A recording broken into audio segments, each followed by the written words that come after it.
ouvintes e telespectadores nessa manhã. Isso mesmo, a nossa proposta é não deixar você desassistido, né? Até porque a gente sabe o carinho, né, que o telespectador e o ouvinte tem com o programa Bom Dia Divinópolis, né? Vamos a algumas perguntas, já temos algumas delas aqui. Vamos à primeira, Ian? Bom dia, doutor José Maria. A gente precisa do atendimento presencial no INSS para aposentadoria. Tenho 63 anos e 15 anos de contribuição. Precisa voltar a funcionar de novo, primeiro, para entrar? Nesse caso aí, ela pode usar o 135 e fazer agendamento, né? Porque já estão atendendo e ela não precisa presencial, era só levar toda a documentação, se agendar, evidentemente que ela tem de comparecer para levar essa documentação. Então, no caso dela, é pacífico, tranquilo, porque ela já tem 62 anos, então ela tem até a idade que futuramente será de 62. A partir de novembro do ano passado, as mulheres terão de ter 62 e os homens 65. Quando a pessoa já tem 15 anos de contribuição, pronto, não precisa de contribuir mais. O que acontece se ela não tem 62 anos, ela fez 60 anos? Ela vai cair naquele pedágio ou naquela transição de 6 meses. Cada ano, 6 meses para inteirar 62. Então, no caso dela, não, é só agendar e levar a documentação, que é tranquilo. Vamos a mais uma pergunta, Ian? Bom dia, gostaria de fazer uma pergunta para o doutor José Maria. Eu chamo Maria. A minha mãe, eu fiz uma transferência bancária do auxílio emergencial da conta dela, da Caixa, do Caixa Tem, para a minha, mas só que não caiu nada na minha conta. E a gente vai na Caixa e ela tem 83 anos, tem efizema, é de risco, e a Caixa não quer deixar a gente saber o que foi que aconteceu. Fala que tem que levar ela. Como uma pessoa idosa de risco tem que ir na Caixa para poder saber o que aconteceu com o dinheiro que não caiu, a segunda parcela do auxílio emergencial. Aí eu gostaria de saber do doutor José Maria o que a gente tem que fazer. Hoje é muito comum. O que a pessoa pode fazer? A pessoa pode fazer uma procuração via cartório, só pode ser via cartório, alguém tendo o direito de representar essa senhora em qualquer órgão público. Como deve fazer? Mas ela não pode sair. Não tem problema, é só ir no cartório, o cartório agenda o funcionário, vai lá na casa da pessoa, ele faz a procuração, né? A pessoa que pode ir ao cartório faz a procuração e no dia de pegar a assinatura, o funcionário se desloca até pelo menos aqui o funcionário, o cartório aqui do Mota faz isso, vai lá e pega a assinatura da pessoa que está acamada e que não pode sair. Então ela, com essa procuração, ela vai à Caixa. Agora, estamos numa situação de pandemia. Olha a internet, o que pode fazer? Ela pode filmar a mãe dela lá na casa dele, levar lá na Caixa, mostrar que está aqui, ela está viva. Só que ela é uma pessoa de risco, ela não pode sair, ela pode evitar isso aí. Eu acho que tem que ter compreensão para isso. Agora, essa questão que transferiu e não bateu, isso aí é um erro da Caixa. Alguém passou a mão nesse dinheiro, pôs na conta de outra pessoa, que tem acontecido muito. Então, eu peço a ela, talvez, procure a gerência da Caixa e ver com a gerência qual que é a melhor situação. Eu estou dando essa dica porque hoje nós estamos na internet, tudo é feito pela internet. Nós somos tão avançados que eu vi agora na questão da volta dos trabalhadores na Justiça do Trabalho, o que a Justiça do Trabalho está fazendo. Por exemplo, se você tiver um alvará para receber, seja você advogado, seja você perito, ou qualquer pessoa que aquele dinheiro é seu, basta você entrar na internet, fazer o pedido, colocar o seu CPF, o número do processo, transfere automaticamente, não precisa mais de ir lá, não. A própria decisão do juiz, achei isso interessante, na própria decisão o juiz fala assim, essa decisão é o alvará para a transferência do dinheiro. Olha aí, a internet que está fazendo. Eu acho que tem, né?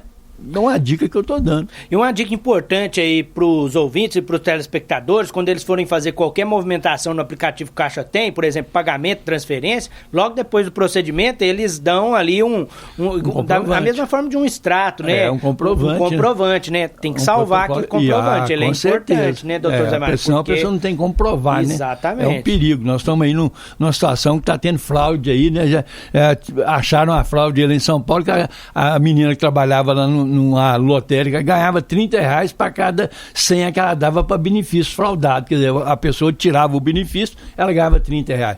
O Brasil é desse jeito. Fica a dica. Vamos a mais uma pergunta? Bom dia, doutor Zé Maria. Minha esposa, ela já completou os 15 anos de contribuição. Eu gostaria de saber se ela já pode dar entrada na aposentadoria. Ela completa 60 anos em janeiro. Obrigado. Aqui é o Ailton. Conforme nós respondemos aquela pergunta anterior, que um ouvinte fez a pergunta, ela dizendo que tinha 62 anos e 15 contribuições. Essa já está correta. No caso da sua esposa, ela vai fazer 60 anos em janeiro. Ela vai cair na transição de mais 6 meses. Talvez ela vai ter de ficar mais 6 meses para dar entrada só lá para setembro do ano que vem. Agora, e a contribuição? Não. Se ela já tenha comprovadamente, ele peça o CNIS na Previdência para saber se os 15 anos dela está completo. Porque de repente a pessoa paga autonomamente aí, se ele errar naquele código lá de cima por um erro dele, aquele dinheiro vai para a conta de outra pessoa. E quando ele pede o CNIS, não cai na conta da pessoa que pagou, né, que era beneficiária daquele pagamento para futuro benefício da Previdência. Então, o que ele deve fazer? Paga-se uma contribuição, só para não perder o direito, para ficar tranquilo que os 15 anos bateu, mas eu tenho quase certeza que ela vai cair na transição de mais 6 meses para frente, que ela vai poder dar entrada, porque se entra antes dessa transição, ela tem de esperar esse prazo. Então convém ele ver isso aí com um especialista, não dar entrada ainda, mesmo que seja em janeiro a completar os 60 anos, esperar essa transição de 6 meses. Vamos dar mais uma pergunta? Bom dia, doutor José Maria. Meu nome é Donizete, a minha esposa é acamada. Ela recebe o BPC. Eu posso ter dinheiro no banco na minha conta? Não tem problema nenhum. O que a pessoa do PBC não pode ter por exemplo, ele não pode pedir esse benefício aí, que o governo está dando, esse voucher aí, né? Ele não pode receber isso.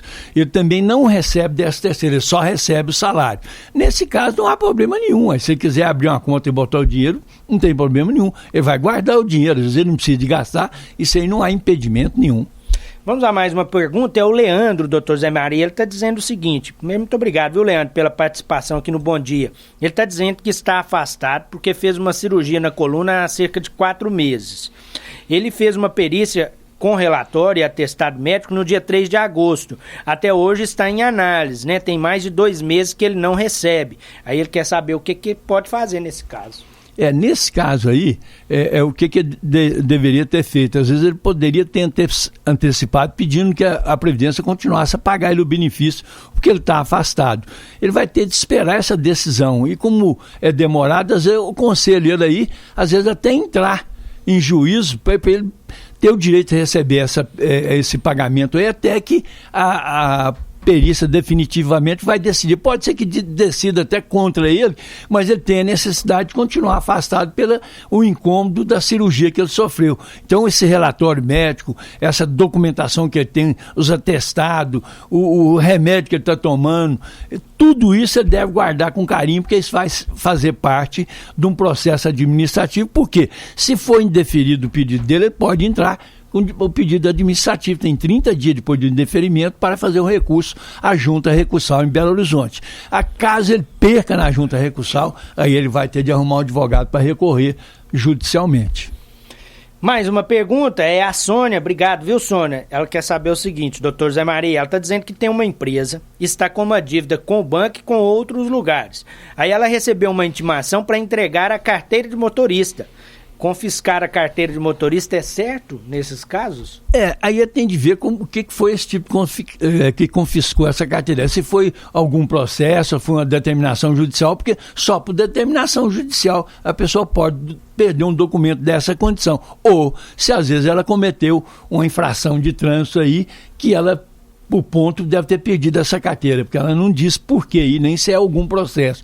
Então ela deve procurar olhar isso aí, procurar às vezes um advogado, porque pode ser que seja um pedido de execução do banco, e como às vezes o banco não achou nenhum bem que possa corresponder a esse débito que ela tem, eles pediram o confisco, porque foi uma forma hoje de travar a pessoa para ela cumprir a obrigação que ela assumiu financeiramente. Então convém ela procurar um profissional da área para saber direitinho qual foi esse confisco, se foi através de via judicial ou de uma autoridade competente. Ela precisa saber isso primeiro. Então, só um profissional para ver isso para ela.